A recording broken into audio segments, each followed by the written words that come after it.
We're currently at Bangkok Railroad Station in Bangkok, Thailand. Here, soldiers are preparing the big bags to fill with sand and to use in protection from the floods in Thailand. Here at the assembly site, located close to Bangsu Market, near Bangsu train station, laborers are working overtime to fill the big bags with soil and sand before they are transported to flood-hit areas of Bangkok.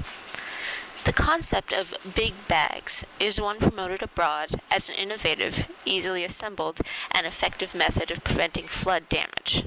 Here in Bangkok, they are in particular being used in a 6-kilometer-long big bag flood wall in the north of the city, in the hopes that the barrier will prevent floodwaters from reaching central Bangkok.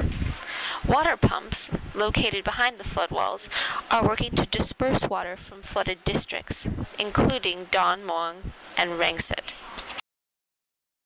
มันก็ทำให้ระดับน้ำเดินทางไปตามที่เราบังคับแค่นั้นเองแต่น้ำที่จะมาทำให้มีผลกระทบคงไม่มี This is Panida Hongzechon reporting from Bangkok, Thailand for Thai Law Forum.